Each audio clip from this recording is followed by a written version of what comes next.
you're enjoying this video. My eyes are on my butt.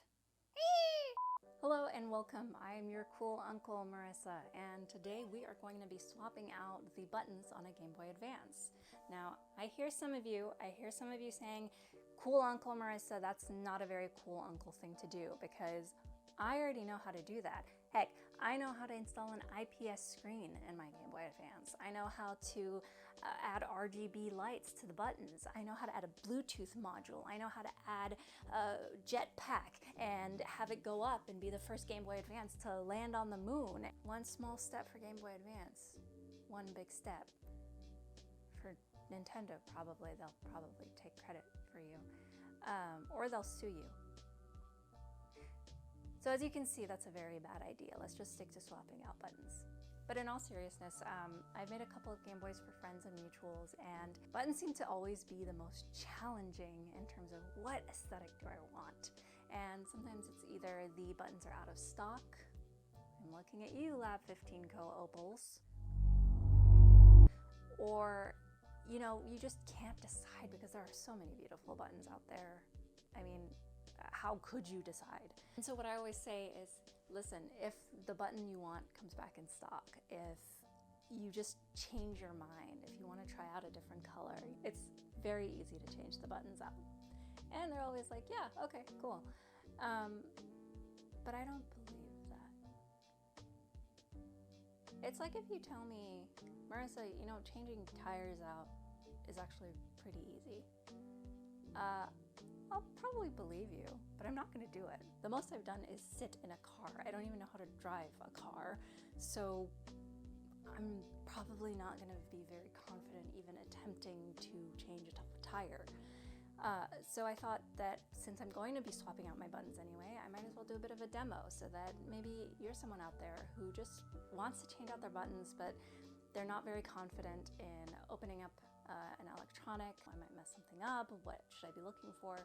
And I would like to show you how to do it in a way that makes you feel confident. So if you want to go from one color to another on your stock Game Boy Advance that you still play, or someone modded your console for you and you just want to shake things up a bit, here's how to do it.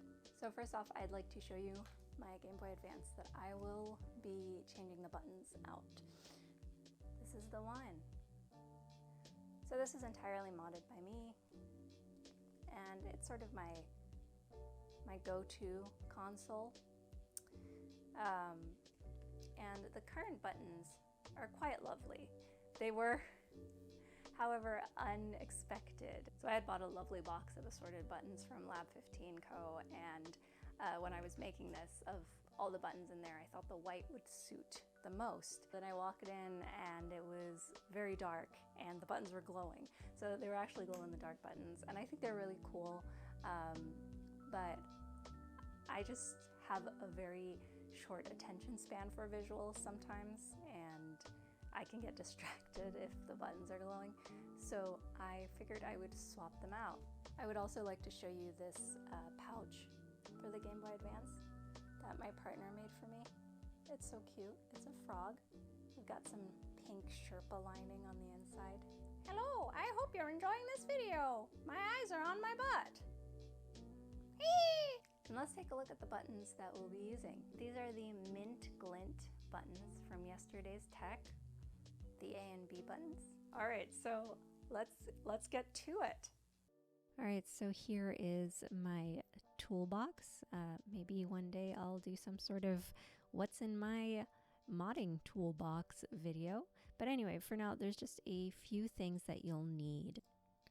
All right, so actually, let's take a look at these ceramic tipped tweezers. I don't think I'll be using them, but these are really great to have in your kit, especially if you are soldering, because they can withstand heat. They won't melt like rubber tip tweezers will, and they don't get solder stuck to them the way that traditional metal tweezers will.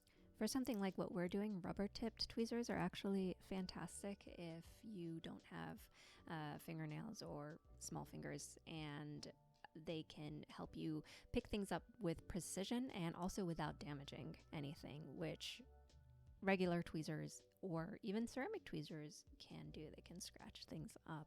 Anyway, so what you're going to need mainly are these two screwdrivers. I have a tri-wing tip screwdriver and a small Phillips screwdriver. I do actually have a fancy, multi-tipped screwdriver. However, these came with, I think, a Joy-Con shell that I bought from Extreme Rate. And they're just so much more convenient. I don't have to go through the hassle of swapping the tips out, and they have a very thin shaft, so they can fit very easily into smaller spaces. Of course, before unscrewing anything, make sure you take off any charms, etc. that you might have. I've got a little Mr. Driller here. I won him on Yahoo Auctions in a heated bidding war. It was myself and me. Take out any games you might have in there. And of course, remove your AA batteries. And now you are all set to start. So first off, let's grab our tri-wing screwdriver, and there are 6 screws here, here, here, here, here, and here that we'll need to remove.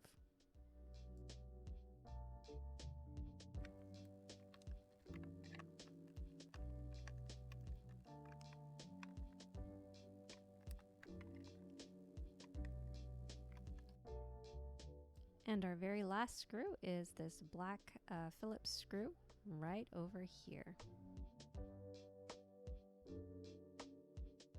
Now, especially if this is your first time opening up a small electronic, I do recommend taking out all those screws, putting it in a little cup or something to the side, because I'm lazy. I'm just going to leave them in. And then all you do is lift the back. If for some reason that's giving you any trouble, this is probably it. So you might be able to see that on the right-hand side, the battery contacts are actually attached to the motherboard. So if you're struggling to pull the shell up and all the screws are out, it might be getting stuck there. So all you will need to do is to slide a little bit, wiggle a bit to the left, and then you can pull it up. Okay, so now if they haven't already fallen out, we are going to get to removing the buttons. So we've got the left and right trigger buttons. Pull those up. So not immediately out. You want to pull them up and then out. Here's a closer look at the little metal bits.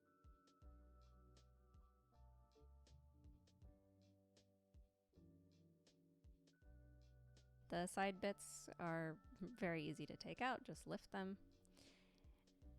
And same with the power switch, just lift it. And now we can unscrew the motherboard. So you will need your Phillips screwdriver for this one. I'm just going to throw this graphic up here because my head and hair got in the way. So your Game Boy might not have all 3 screws. Sometimes there's just the 2 of them. And it just very gently removes them. Be very careful if they are stripped, and if you do feel like they are stripped or getting to that point, you can grab replacement screws from retromodding.com or any other retro parts store.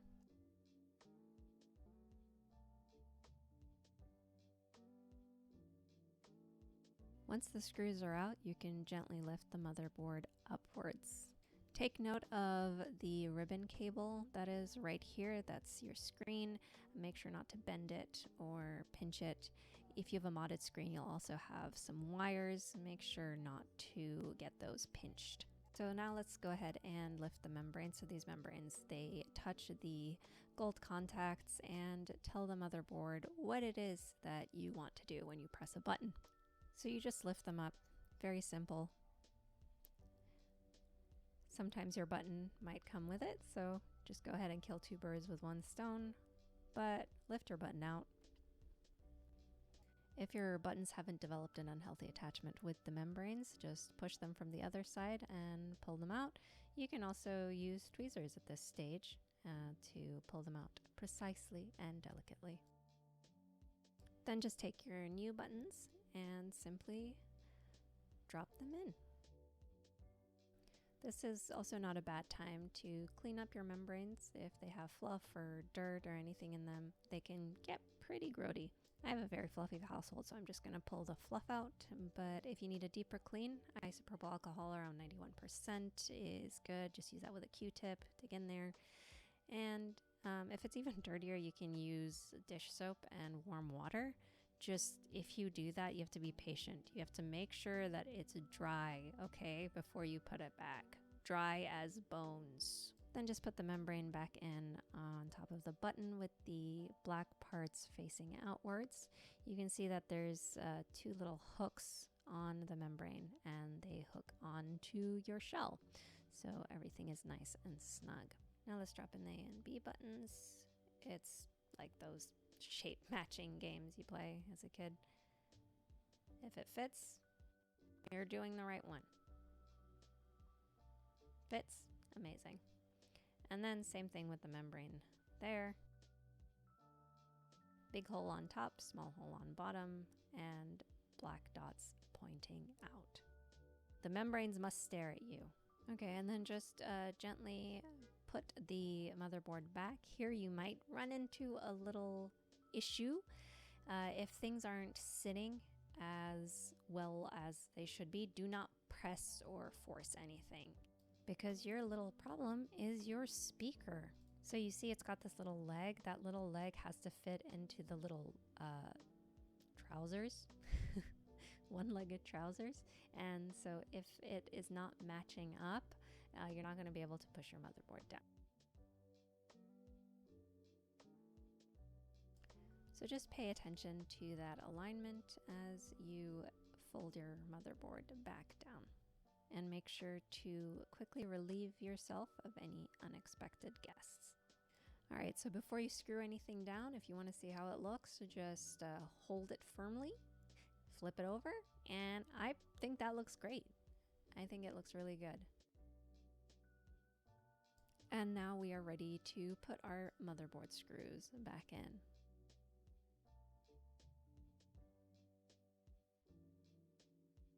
And again, a word of caution, be careful not to strip any screws.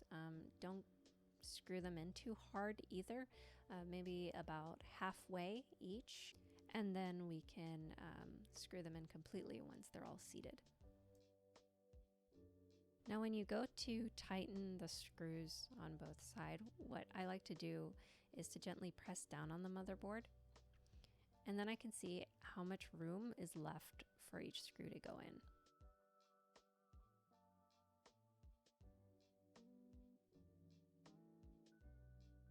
Another thing to keep in mind is that the proximity of your motherboard to the front shell can affect how loose or tight your buttons feel, since they're pressing up against it. So if they don't feel quite right, you can always check to see how tight or how loose these screws are, and if adjusting them helps or hurts at all. Just make very precise and careful turns with your screwdriver. Don't go ham. Now let's put all the buttons back, starting with the trigger buttons. These are a little challenging because there's a very specific groove that the metal parts have to slide into. I don't know if you can see very well, but there's 3 diagonal bits of plastic, and the metal bit that we saw earlier needs to sit in between them. The grooves in the front will also help you guide the trigger button. And you know, this is the height of difficulty, in my opinion, of this tutorial, is just getting this in. Once you think it's seated, you can test it. And as long as it's clicking easily, then it's correct. And you only have to suffer through that one more time with the other trigger button. Now the little side bits are the complete opposite. Very easy to just drop in.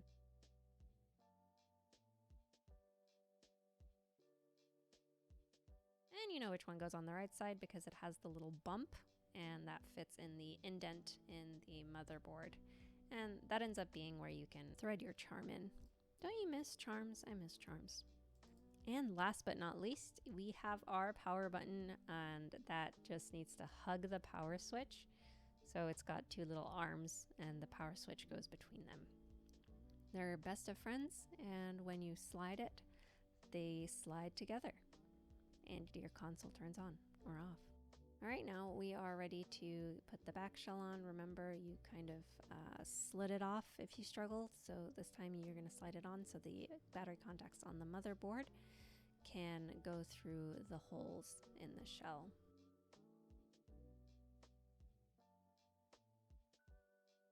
Now remember, I kept the screws in. I imagine you didn't, but just put them back, drop them back in, and just like we did with the motherboard, don't screw them in all the way. Just screw them in about halfway at first.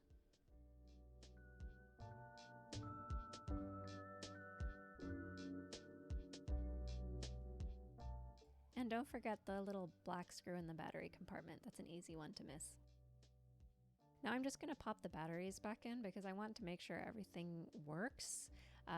Even if you make the smallest adjustment, sometimes God hates you and you're going to have misaligned something or forgotten your power switch. Or let's grab a game and see if everything is groovy. You know, there is actually a button testing ROM, but I don't know.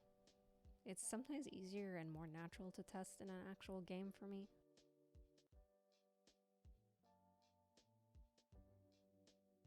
All the inputs seem to be working fine. The D-pad is just a little bit mushier than the last one. So I'm probably gonna check to see if I can tighten the motherboard a bit more. While I'm here, I did a quick comparison and I noticed that the Labfifteenco buttons that I had in before are actually a little bit taller than the new Yesterday's Tech ones, which explains why they felt less mushy. So what I'm going to try is I'm actually going to try new membranes.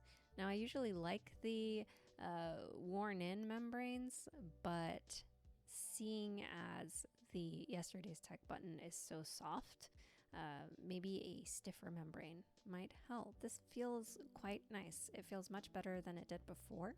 I'm hoping this isn't the kind of thing where, you know, you feel like your food isn't good enough, so you send it back and demand a new one, and they send you the same thing, and you're like, oh, it's so much better, because you don't realize they didn't do anything. It's the same food you complained about initially. I don't think it's that, though. And I would never send my food back. I think this is also a good example of membrane and button pairings. So really it's all about finding what works for you, what feels the best for you. Okay, and now we can button everything back up. Round 2.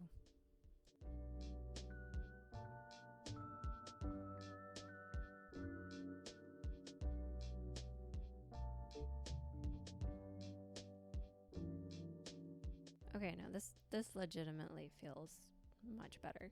I'm not crazy. This isn't placebo. By the way, remember how I said you need to be gentle? Do you see this? I don't mean the cute cat here.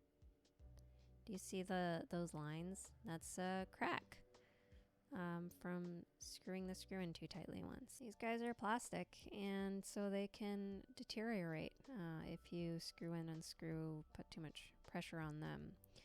Especially if you buy from a irreputable source. When I was new to modding, I bought a shell from a certain store, and I worked really hard on that shell, but then it just cracked down the middle with no pressure.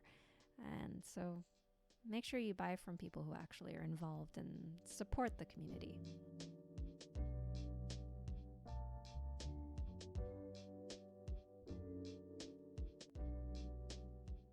Another reason you may be tempted to put too much pressure on your screws is if the seams of your Game Boy do not align perfectly. This is an issue with a lot of aftermarket shells. This one in particular doesn't have it, but you know, it can happen, and unfortunately, as irritating as it is, you just gotta leave it be. And all right, everything seems to be working really nicely. D-pad feels a lot better than it did the first round, and we've done it. We've successfully changed buttons.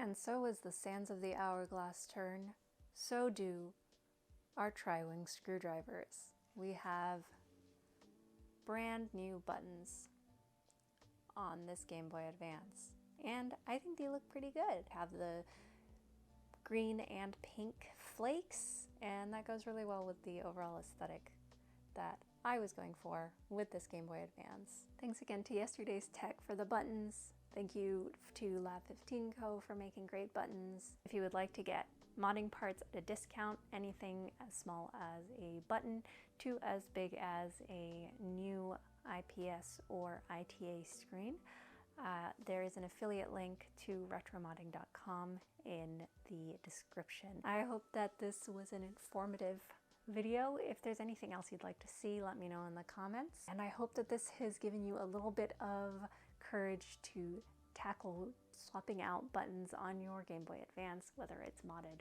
or not. I've been your cool Uncle Marissa, and I hope you'll come over again soon.